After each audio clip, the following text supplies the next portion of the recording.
Radhe Radhe friends. तो आज मैं आई हूँ पतंजलि हरिद्वार उत्तराखंड में अपना एग्ज़ाम देने के लिए गुरुकुलम का। तो हमारा सेंटर पड़ा है योग भवन में। तो चलिए अंदर चलते हैं और आपको सारी डिटेल्स सारी चीज़ें और घुमाते हैं। तो चलिए।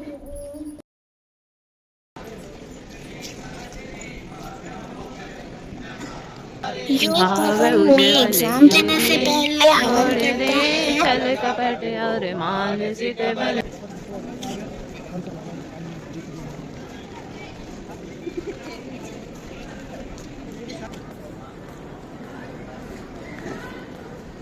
तो यहाँ पर आपको नाश्ता भी मिलता है। इसके लिए आपको कूपन कटाना पड़ता है।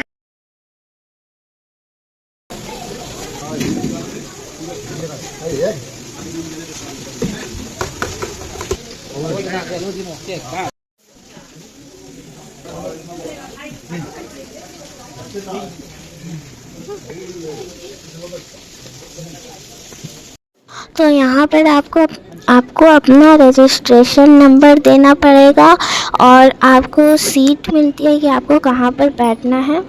तो देख लीजिए यहाँ पर।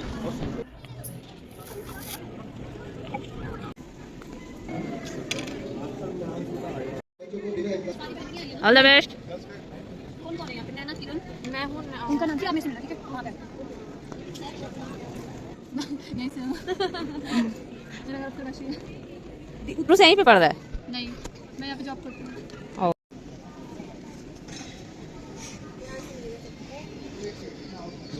स्पेनिश, संस्कृत, हिंदी, इंग्लिश और फिर आगे भी और भी लैंग्वेज होंगे हमारी। और एक्स्ट्रा कुछ करना हो तो? सब गेम्स वगैरह भी होते हैं, ताइक्वांडो, कराटे। आप क्या कर रहे हैं एक्स्ट्रा में? कराटे।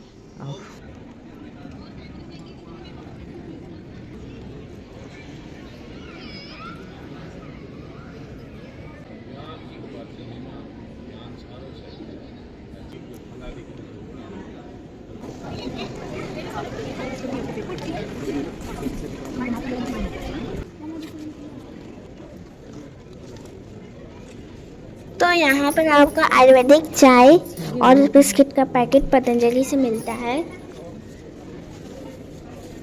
तो यहाँ पर अभी आप लोगों को बताया जाएगा कि गुरुकुलम में बच्चों को कैसे रखे जाएंगे।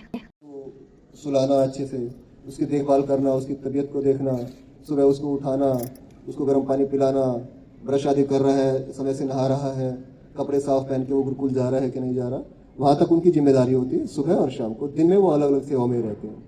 आपके बच्चे पूरे दिन फिर गुरुकुल में हमारे पास रहते हैं, क्लासेस में, स्पोर्ट्स में, रेस्ट में, फूड, सब उनका गुरुकुल के अंदर ही होगा।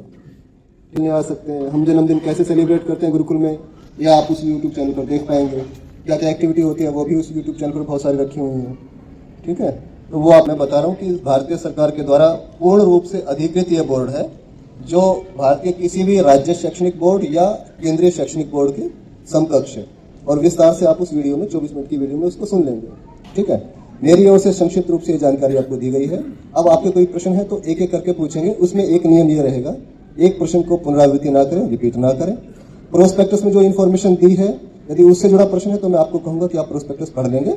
ठीक है, उसके बाद कोई संशय रहता है तो आप पूछ लेंगे। जी, ये आपका देवप्रयाग है और एक ये गुरुकुल। हमारे पास गुरुकुल कौन कौन से हैं? दोनों में क्या फर्क है? जी, देवप्रयाग और हरिद्वार में डिस्टेंस का फर्क है, बाकी कोई फर्क तो दो बच्चे हैं, हाँ। एक बच्चे का वहाँ हो गया है जी, दूसरे का यहाँ कर लिया, हाँ तो इकट्ठा कर सकते हैं? नहीं, वो क्योंकि मैनेजमेंट का डिसीजन होता है, क्योंकि वो यूनिट भी हमारी है, वो कन्याओं के लिए है। यहाँ भी कन्याओं गुरुकुल अलग है, बॉयज गुरुकुल अलग है। नया गुरुकुल, कन्या गुरुकुल ये बन रहा है अभी, 250 करोड़ का आप देख रहे हैं, स्वामी दिखाते रहते हैं। यहाँ पीछे कंस्ट्रक्शन हो रही है। बॉयज का गुरुकुल अगले साल बनेगा जौनपुर में, वो भी बहुत बड़ा कैंपस बनने वाला है। दो लड़के हैं, दोनों हाँ, ऐसे बहुत सारे केसेस पहले भी हमारे पास है। एक जगह कर सकते वो नहीं, क्योंकि वो बच्चे जो होते हैं उनकी मेरिट के हिसाब से और उनकी डिवीजन के हिसाब से पहले डिसाइड होता है। हम इसमें भेदभाव नहीं रखते कि दो बहनों को यहाँ नहीं रखना। ऐसा यहाँ है, तीन बहनें हैं, अलग अलग सालों में एडमिशन हुआ, वो यहाँ रह गए, कुछ वहाँ है। टेस्ट लेने के बाद जो बच्चा क्लियर नहीं होता है जी, या जी। क्लियर हो जाता है या वेटिंग में होता है, उसके माँ बापों के लिए कोई खबर नहीं होती है कि उस बच्चे ने करा क्या क्या था। अब मैं अपने बच्चे को दोबारा लेके आया, मेरा लक्ष्य है गुरुकुल में एडमिशन, तो मैं उसको अंधेरे में तीर लगवा के लाया। फिर से तैयारी करा दें। लेकिन क्योंकि गुरुकुल की तरफ से मुझे कोई नहीं बताया गया कि मेरा बच्चा, जैसे मुझे पता है संस्कृत में तो रहेगा ही रहेगा, अगर संस्कृत से अलग रहा है तो किस चीज़ में रहा है। अच्छा सुनिए, जो भी बच्चे यहाँ पेपर दे रहे हैं, वेबसाइट के ऊपर हमने सैंपल पेपर भी अपलोड किए हुए हैं। कुछ पेरेंट्स ने डाउनलोड किए, बच्चों की तैयारी उस सैंपल पेपर से करा रहे हैं। जो पेपर अभी आपके बच्चे दे रहे हैं वो ऑलमोस्ट उसी सैंपल पेपर के ऊपर है और लगभग वैसा ही है।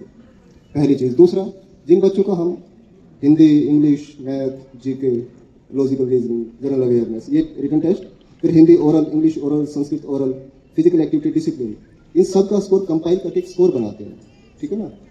उस स्कोर के हिसाब से मेरिट डिसाइड होती है। जो बच्चे उसमें अच्छा परफॉर्मर है टॉप, उनको हम सिलेक्ट करते हैं, कुछ को वेटिंग लिस्ट में रखते हैं। जिनका हमारे मिनिमम क्राइटेरिया से नीचे होता है उसका हम स्कोर आउट नहीं करते। लेकिन यदि एक एक बच्चे का एक एक सब्जेक्ट का स्कोर हम अपडेट करेंगे तो वो डाटा डिक्लेरेशन ही अपने आप एक बहुत बड़ा टास्क हो जाएगा। नहीं, आपके लिए तो टास्क हो जाएगा, लेकिन जो माँ बाप इतनी दूर से इतने पैसे लगा के आए हैं, कम से कम उन्हें ये पता पड़े ना कि बच्चा कहाँ रह रहा हो। ऐसा हो सकता है कि मेरी बच्ची आप जान के ना आना चाह रही हो, कुछ भी करके नहीं जाती, मेरी बच्ची टॉपर है अपनी क्लास की, उसका नंबर अब नहीं ये आता। देखो, जिनके बच्चे क्लास 1 में हैं, रजिस्ट्रेशन काउंटर के सामने लाइन अप हो जाएंगे। तो अब यहाँ पर एग्ज़ाम ख़त्म हो गया है और बच्चों को मम्मी पापा के पास भिजवा देते हैं, हैंड ओवर किया जाता है। और क्योंकि मम्मी लोग को जो है बैरिकेड से बाहर रखा जाता है और बच्चा लोग को बैरिकेड के अंदर रखा जाता है। क्या क्या पूछा गया एग्जाम में? वो जो पेपर में था वो पूछा गया और हाँ, श्लोक पूछा गया। श्लोक बताओ।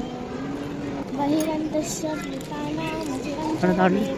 सूक्ष्मतत्त्वविज्ञेयं दूरस्थं चान्तिके च तदभिव्यक्तं च भूतेषु विभक्तिं विवक्षितम्। ज्ञानं ज्ञेयं ज्ञानगम्यं हृदये सर्वस्य विश्वतम् इति चेत्र तथा ज्ञानं ज्ञेयं चोक्तं च मास्यतः मर्दभक्त एतद्विद्यायो मृद्भायो पच्यते। कुछ लीव एप्लीकेशन कैसा लग रहा है? लग रहा है कि आना है दोबारा यहाँ पे कि नहीं? पता नहीं है क्या ऐसे घुमाना।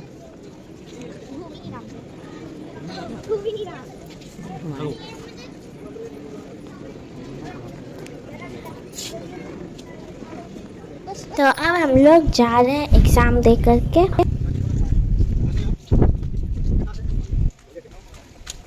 जी